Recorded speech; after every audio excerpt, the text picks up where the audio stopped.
Bienvenue dans l'instant débat fait croiser sur Eden Télévision et Diaspora FM. Ce numéro se propose d'aborder la recrudescence des sacrifices humains en République du Bénin. Que faire pour arrêter la saignée? En introduction, je vais commencer par rappeler ce drame qui s'est produit dans la commune dans Agmaïzon, notamment plus précisément au quartier Tanvais. Cette jeune dame, d'une mère, d'une fille qui a été tué par son propre mari, un jeune de 27 ans.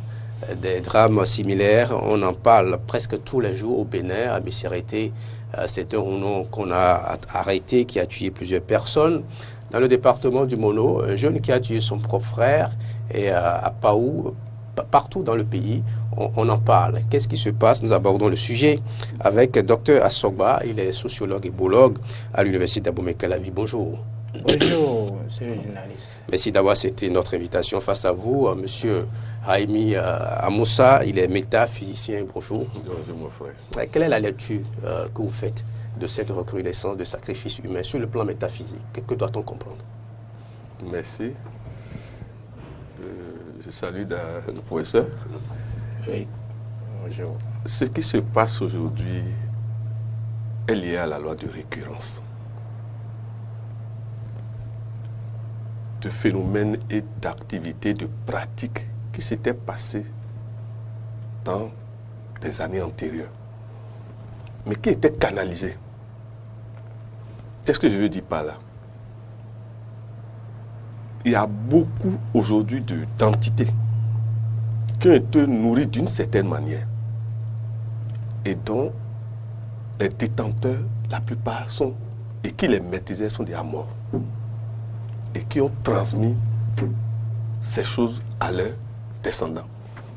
Mais parmi ces descendants, beaucoup n'ont pas la maîtrise des clés et n'ont même pas la formation éthique qu'il faut. Ce qui fait que quand vous additionnez théosophiquement l'année personnelle du Bénin, depuis le 1er août 2017, et ce jusqu'au 1er août 2018, ça fait 19. Or, quand ce nombre apparaît, ça veut dire que nous sommes en mode de dette karmique. C'est-à-dire des choses qui se sont passées dans le passé vont réapparaître. Et ici, quand vous faites la soustraction entre le 1 et le 9, ça donne 8. Ça veut dire quoi? Tout ce qui est lié à la justice, tout ce qui est lié au karma va revenir. Donc nous sommes dans le karma de récurrence du sang qui a été utilisé à un moment donné dans la nation. Avant de revenir sur les moyens qu'utilisent ces personnes, ces villes individus pour atteindre le proie, pour faire le forfait, mais à l'origine, c'est d'abord la course effrénée vers le gain facile pour qui pousse ces jeunes, ces personnes qui s'adonnent à cette pratique, à tuer et à faire des sacrifices humains. Comment est-on arrivé là, monsieur le sociologue, biologue, Dr Assogba? Merci bien et salut les téléspectateurs et les téléspectatrices.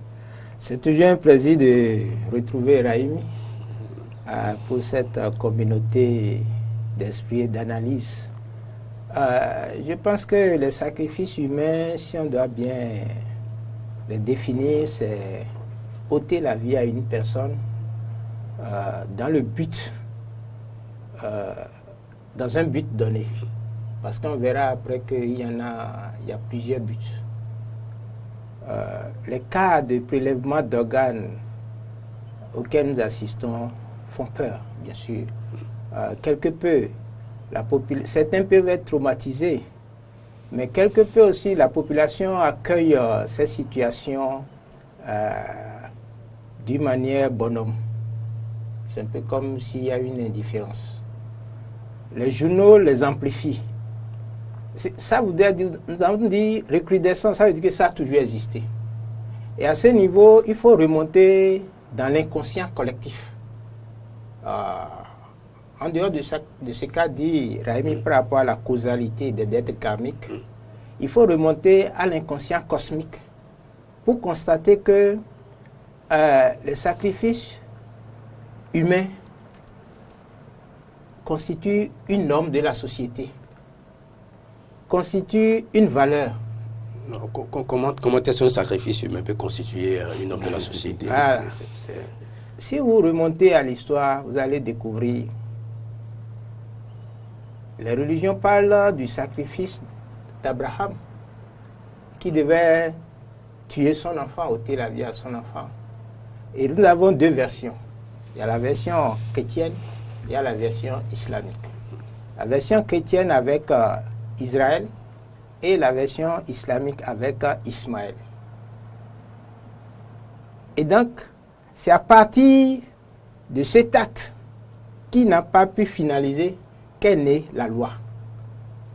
C'est-à-dire le Seigneur qui a voulu le tester. Et à partir de ce moment, on a institué un rituel. Le rituel de tuer un bélier par an dans le cycle des 12 mois. Et toutes les populations, tous les peuples respectent cela. Religieusement, ça part de là.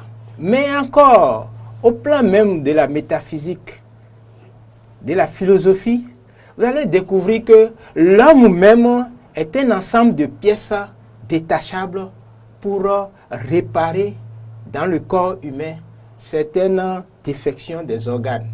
Et c'est de cela que nous parle l'astrologie. C'est de cela que nous parle aussi la Kabbale. Et c'est de cela aussi que nous parle Ofa. Vous allez voir que la tête de l'homme est symbolisée en astrologie par le bélier. Le cou symbolise le taureau. Les deux poumons symbolisent les Gémeaux. Donc, si on descend jusqu'au poisson, qui symbolise les pieds, vous allez voir que dans la culture mondiale, tous les peuples ont retenu que les organes humains sont des pièces détachables que l'homme a appris à utiliser pour réparer l'homme ou régler certaines situations sociologiques, sociales, économiques et autres. Vous voulez conclure que ce qui se passe actuellement est normal? Oui, je vous dis que c'est dans... si nous prenons le fonctionnement de la société, le renouvellement de la société, et que nous tenons compte des cycles courts, moyens et longs, par rapport auxquels l'homme, à un moment déterminé, est amené à rétablir son équilibre originel, les sacrifices humains ont été toujours une réalité sociale. Une réalité dans les couvents et autres, docteur Raimi Amoussa. Mais comme je l'ai dit tout à l'heure, au début, c'est d'abord la course effrénée vers l'argent. Qu'est-ce qui peut pousser des jeunes à courir derrière l'argent et être prêts à faire tous les sacrifices du monde pour l'avoir? Qu'est-ce qui est à l'origine de cela? Oui, je pense que nous allons expliquer d'abord un phénomène. Vous allez remarquer que les plantes vivent de la terre. Les animaux, le mouton par exemple, vit des plantes. Le lion mange le mouton. L'homme tue le lion. Mais nous ne nous posons pas la question. L'homme est la nourriture de qui? Et qu'est-ce qui intéresse ce qui-là dans l'homme? D'office, l'homme est la nourriture des démons. Il faut que nous disions la vérité. Il y a deux choses qui intéressent les démons dans l'homme. Vous avez le sang et vous avez le sperme. Mais au-delà de ça, comme l'a spécifié le professeur, l'homme est réellement une pièce, un ensemble de pièces où le plus puissant se focalise au niveau du crâne. C'est-à-dire toute la puissance se focalise au niveau du crâne. Ça veut dire quoi? Ce que vous voyez qui se passe aujourd'hui, en dehors du jugement qu'on peut en faire, c'est d'abord un phénomène social qui a toujours existé dans les couvents. Mais c'était structuré, c'était hiérarchisé, maîtrisé. Mais aujourd'hui, nous sommes face à la gestion du legs culturel. Des gens détiennent des secrets, ils n'ont pas d'argent, ils n'ont plus de revenus, ils n'ont plus de ressources. Et ils exploitent maintenant ces forces-là. Et ont mis ces forces à la disposition pratiquement des jeunes qui n'ont même pas un mental fort, qui n'ont pas été initiés à avoir un mental fort. Parce que le problème, c'est quoi? Dès l'instant où vous commencez avec cette affaire, vous allez toujours commencer de manière anodine, c'est-à-dire, ça ne vous fera pas peur au début. Mais n'ayant pas un mental, c'est-à-dire ne maîtrisant pas les lois de l'astral, parce que c'est ça le vrai problème, les lois du monde du sommeil. Parce que vous devez savoir que les démons sont capables de nous induire hypnotiquement dans le sommeil et de nous donner des ordres. L'entité qu'on a mise à votre service, l'entité là, petit à petit, finit par vous donner des ordres dans le monde astral. Et c'est ça qui crée maintenant les drames après. Celui qui va vers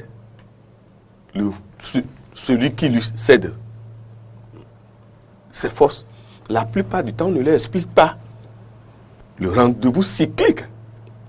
Parce que pour descendre une entité du monde invisible, pour l'emmener à se manifester dans le monde visible, il faut forcément lui donner du sang. Et la puissance du sang fait que sa capacité d'agir et la fréquence d'action est plus rapide. D'où les différents types de sang par rapport à leur fréquence. Le sang du bélier n'est pas le sang humain. Le sang humain est le plus puissant sur la terre. Et c'est ça qui explique qu'à un moment donné, voulant l'ambition, voulant obtenir ce qu'ils veulent maintenant de manière plus rapide et de manière foudroyante et de manière quantitative, ils sont obligés d'aller au sang humain. Et là, la plupart du temps, quand cette période vient, vous ne savez pas totalement ce que vous faites. Parce que c'est ça aussi. Il y a une sorte d'envoûtement qui a lieu.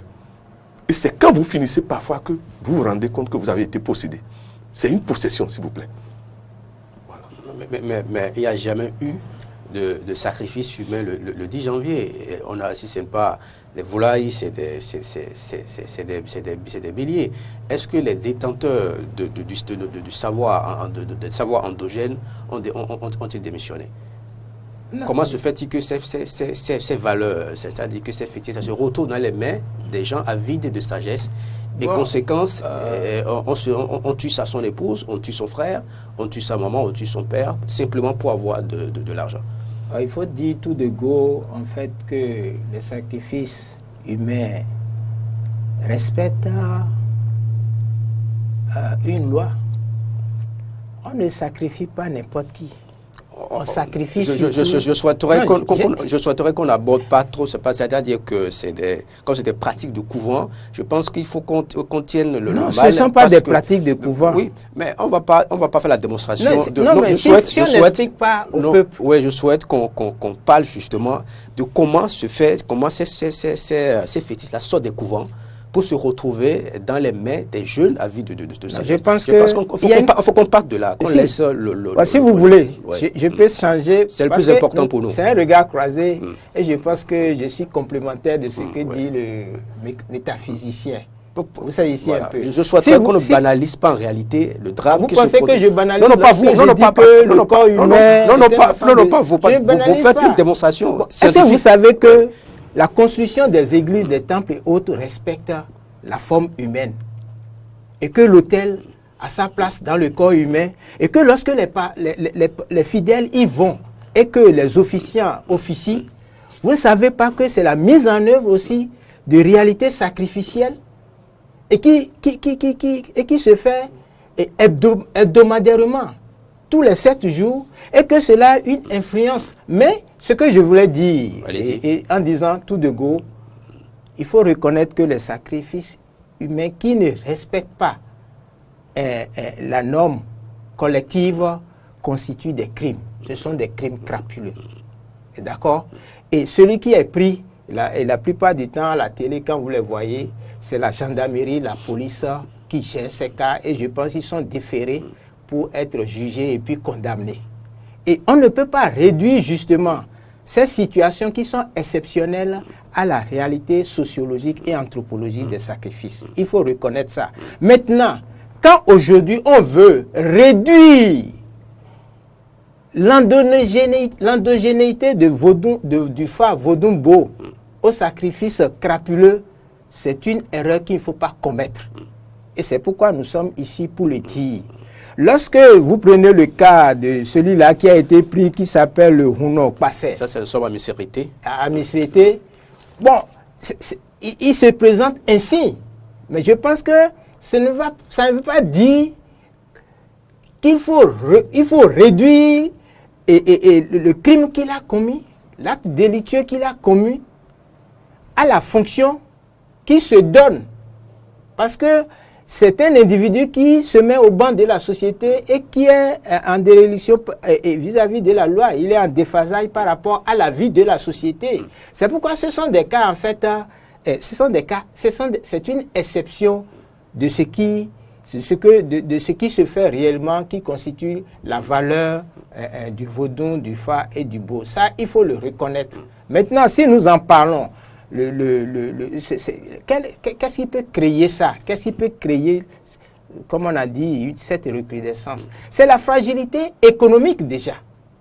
C'est la fragilité économique. Nous sommes depuis 2 ans, non pas 2 ans, 4 ans, dans une situation de déflation, d'inflation et de pauvreté extrême. Surtout, vous voyez toutes ces populations qui ont été chassées du bord des routes et qui avaient une activité. Quel rapport, se retrouvent, monsieur docteur Asokwa, quel rapport avec ces crimes crapuleux? Ça n'a rien à voir avec... C'est ce que je vous explique. Que les actions de gouvernance n'ont rien à voir avec des... Si, bien sûr. Parce que les individus, les populations... Et puis ces faits-là, vous l'avez reconnu, ça ne date pas d'aujourd'hui. Pourquoi vous faites rapport avec il y a 2 ans, il y a 4 ans, et vous parlez de déguerpissement des populations, des erreurs de route. Quel rapport avec ce phénomène? Le rapport, c'est que ceux qui se livrent à ces crimes, ils sont psychologiquement déséquilibrés dans l'esprit. Ils sont fragilisés dans l'esprit. Et lorsque vous êtes fragilisé dans l'esprit, où vous n'avez rien à manger, où vous n'avez pas votre petit déjeuner, vous n'avez rien mangé, qu'un ami vienne vous voir et qui vous donne 5 000 francs et dit « suis-moi ici », qu'est-ce que vous allez faire? Vous allez espérer avoir plus. Et il peut faire de vous ce que vous voulez, ce qu'il veut. Lorsqu'une femme qui n'a pas le minimum, qui avait une activité, qui n'a plus rien maintenant, et que, par exemple, une voiture s'arrête pour lui dire, pour lui proposer, le conducteur lui propose de prendre une bière. Mais elle va se dire que pour elle, va sortir aujourd'hui, comme on dit, quelque part, et elle ne sait pas ce qui va lui arriver. Vous comprenez un peu? Donc, aujourd'hui, la population béninoise, en fait, dans ce qui se passe, est fragilisée dans son esprit. L'esprit d'entrepreneuriat du Béninois est fragilisé parce que pour les cas que nous vivons, même pour rester devant sa porte et mettre un étal et vendre du riz ou bien de l'orange, les gens ont peur, ils regardent à gauche, à droite, ils quittent la police qui peut arriver à tout moment tout prendre. Lorsque une population est fragilisée dans l'esprit, à partir de ce moment, l'individu devient la victime de celui qui a de l'argent, de celui qui peut lui vendre le bonheur d'avoir plus, à condition de l'amener dans un endroit. La plupart, c'est un peu comme ceux qui se jettent dans l'océan pour aller en Europe. La personne a le dos au mur. Et donc, il faut comprendre que psychologiquement, il y a une déstabilisation de la population béninoise par rapport à l'esprit d'entrepreneuriat et à la variable, à la variable de l'effort, du gain par l'effort. Aujourd'hui, il faut concevoir, il faut reconnaître que c'est un facteur d'explication de ces situations qui ne se réduit pas à ça. Parce que de l'autre côté, il faut tenir compte maintenant de la psychologie du criminel. Du criminel qui est là. Il faut remarquer que c'est quelqu'un justement qui a une conscience ramenée à un niveau minéral et qui veut tout de suite s'enrichir. Il veut l'argent ici et maintenant. Et s'il trouve un marché, et là maintenant il faut lier justement ces crimes au trafic des organes. Et par rapport au trafic des organes, vous savez que même le milieu politique est consommateur du trafic des organes, surtout lorsque les élections s'approchent. Donc vous pouvez comprendre que l'année prochaine, il y aura les élections législatives au Bénin. Donc à partir de ce moment, vous pouvez comprendre que dès maintenant se met en place un marché régional et le Bénin est reconnu aussi bien en Afrique centrale et à l'ouest en Côte d'Ivoire comme le pays où il est possible d'avoir justement des pièces détachées en organes humains. Donc il faut comprendre que nous sommes dans cette dynamique. Et comme c'est un marché, le trafic des organes est un marché, c'est la loi de l'offre et de la demande qui joue. Et par rapport à cette loi, donc, il y a comme de potentiels vendeurs ceux qui ont développé une certaine propension à manipuler les organes humains comme un objet sans conscience. Parce qu'à ce moment, ils n'ont plus la conscience de l'humanité, du droit à la vie, mais plutôt une conscience matérielle de la rentabilisation. Et donc, à partir de ce moment, ces individus-là vont s'identifier comme de potentiels vendeurs. Et donc, comme un marché, il y a le circuit de l'information, le circuit médiatique, de savoir où se trouve la bourse des organes. Et à partir de ce moment, ils vont se diriger, ou bien les clients sont convoyés vers justement ces centres où on peut disposer de ça. Tout comme aussi, il y a des démarcheurs, il y a les clébés, comme on dit, il y a les démarcheurs de ce marché qui se positionnent, qui peuvent donner les informations et qui doivent aussi prélever leur prébende lorsqu'il y a justement les négociations et puis il y a les échanges et les passations de marché. Voilà, tu vois, toutes ces situations font aujourd'hui que le Bénin, depuis justement un certain moment, se positionne comme une plateforme de trafic d'organes. Et ça, il faut l'accepter. Mais aussi, il faut dire que le TOFA l'a annoncé. Le TOFA 2018 a déjà prévenu toute la population qu'il y aura beaucoup de disparitions d'enfants et autres. Et donc, peut-être, comme a dit M. Bobos, il faut dire que c'est Dieu qui a dit, pour que les gens puissent se réveiller. Bon, sur le net aussi, vous avez vu, il y a un post de ce policier qui demande aux enfants, les parents doivent maintenant mieux éduquer leurs enfants. Aujourd'hui, vous voyez les jeunes filles qui sont en quête d'argent, qui sont en quête de richesse. Il y a beaucoup de jeunes filles avec la situation de la lutte contre la corruption que mène le gouvernement. Il y a la raréfaction maintenant de l'argent facile. Et cet argent facile qui aidait certains hommes politiques ou certains démarcheurs politiques à financer des réseaux de maîtresses et donc de manipulation de la libido des jeunes filles, ceux-là maintenant non plus.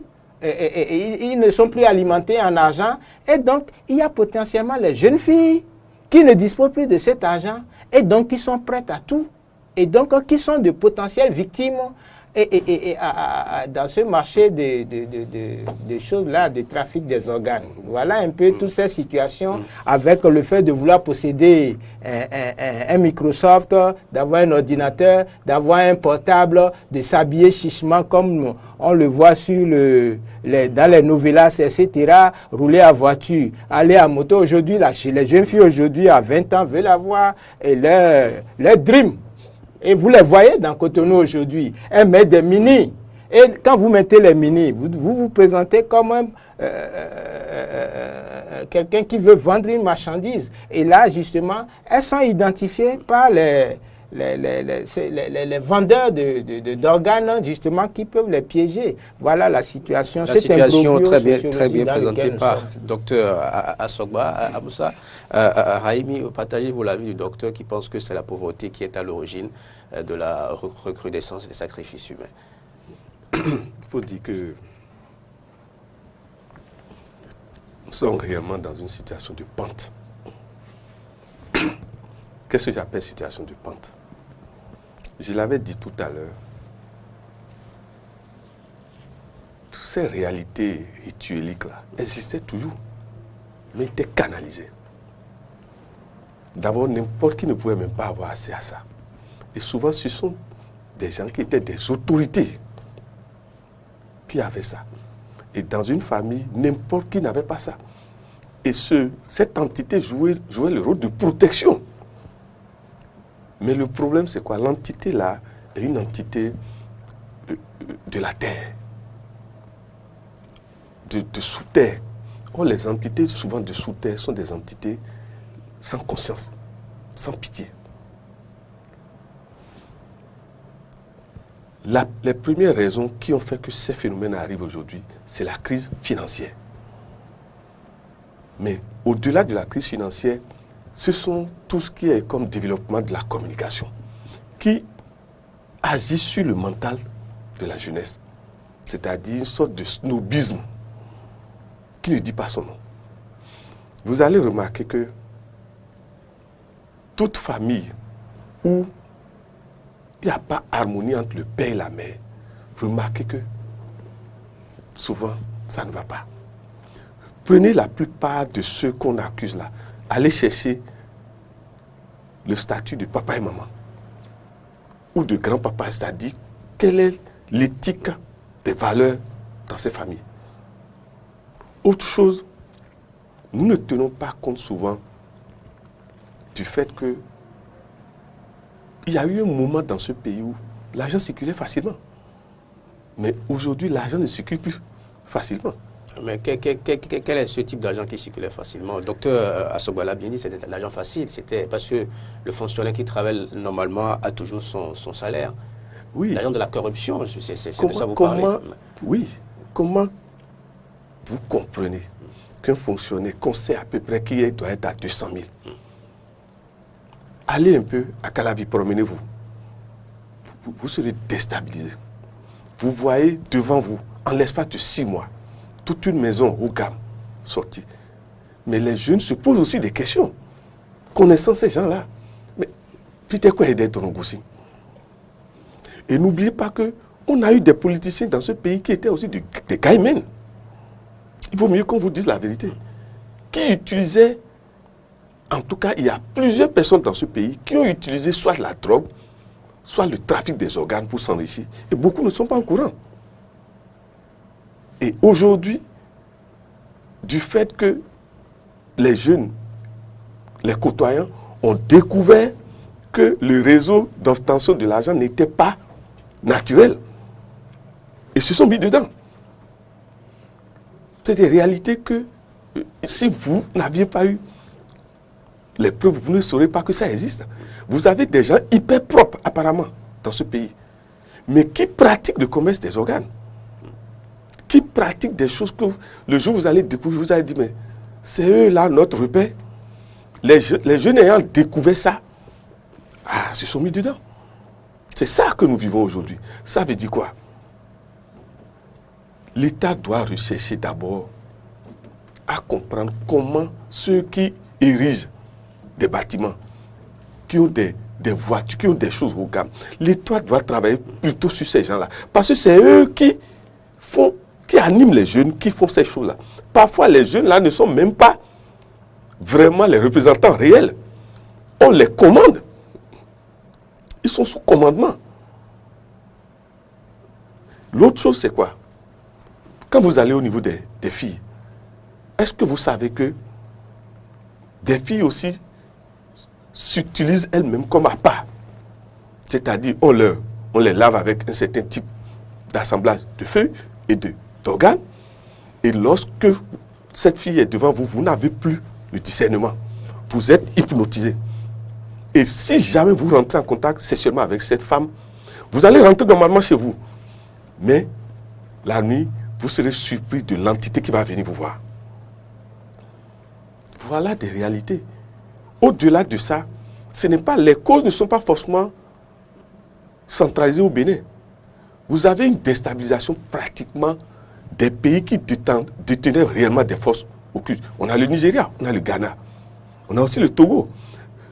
Et l'envahissement que nous avons des gens qui rentrent pour servir dans les bars joue ce rôle aussi. Est-ce que vous savez que si vous prenez la plupart des servantes, plusieurs sont des vaudoucis et qui viennent et qui changent de nom. Mais le problème c'est quoi? Tout vaudouci appartient à un égrégore. Et tout égrégore vit cycliquement d'énergie. c'est pour vous dire quoi? Quel que soit ce que nous sommes en train de dire, le sang humain à un moment donné sert pour équilibrer la nation, toute nation. Et des religions ont essayé de canaliser ça. Mais aujourd'hui, du fait que nous avons éliminé certaines notions de l'éducation, telles que la réincarnation et le karma, nous sommes dans le danger. Parce que c'est ça la réalité. Les parents qui maîtrisaient, qui utilisaient ces entités, connaissaient la loi du karma et de la réincarnation. Et savaient qu'il faut faire attention. Mais aujourd'hui, est-ce que vous avez éliminé tout ça? Les jeunes n'ont même plus la notion du karma. Parce qu'il faut avoir peur pour ne pas agir. Mais les gens n'ont pas peur parce qu'ils n'ont pas reçu cette éducation. Regardez ce qui se passe quand vous prenez de la maternelle jusqu'à l'université aujourd'hui. C'est écœurant. Il n'y a plus de leçons d'éthique, de leçons des valeurs. Pire, ceux qui essaient d'être corrects, c'est eux qu'on vampirise aujourd'hui, c'est eux qu'on maltraite. Quand vous essayez d'être correct, vous allez voir les meilleurs au Bénin, parfois, vraiment pour vivre au jour le jour, c'est difficile. Et c'est souvent les faux, les arnaqueurs qu'on plébiscite. Voilà les réalités. Vous prenez par exemple dans un ministère, le monsieur a régulièrement, comment on dit, pour ses affaires. Mais allez voir à qui on remet le marché. Vous voyez, ça crée une sorte d'injustice et de vengeance qui ne dit pas son nom. Les causes sont vraiment nombreuses, hein, ce qui amène les gens à faire ça. Comment faire aujourd'hui, docteur Asogba? Est-ce qu'il y a possibilité de récupérer ces fétiches-là des mains de ces jeunes? Est-ce qu'on peut arriver à ce stade pour arrêter un tout petit peu la série? Est-ce qu'on peut arrêter? Bon, c'est la loi des cycles. Et donc, par rapport à la loi des cycles, c'est un peu ce que dit le métaphysicien. Il faut rétablir l'enseignement de la morale dans les écoles. Il faut rétablir l'enseignement de l'éthique au niveau même de la gouvernance. Il faut rétablir parce qu'aujourd'hui, il faut dire qu'au niveau de la gouvernance, il y a des contre-modèles qui se présentent aujourd'hui comme des modèles. Et les jeunes voient ça. Ils font des lectures. Et vous aussi, il y a des émissions que vous avez à faire en tant que journaliste d'investigation. En Occident, ça se fait. Pourquoi vous ne le faites pas ici? Il faut que vous fassiez des investigations pour sortir. De quoi vous voulez parler? Je veux parler. Nous, on a toujours fait notre travail comme cela se doit. Maintenant, si vous avez une proposition particulière, allez-y. Non, j'ai dit que les journalistes. Mais ne dites pas qu'on ne fait pas d'investigation.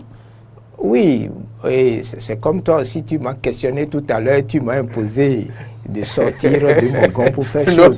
Donc, à partir de là, j'ai dit, nous sommes heureux, vous voyez un peu, lorsqu'on parle de la corruption, qu'on fait une émission sur Mitterrand, sur Jacques Chirac, etc., et qu'on fait ressortir les grands dossiers, nous sommes contents en Afrique de regarder ça.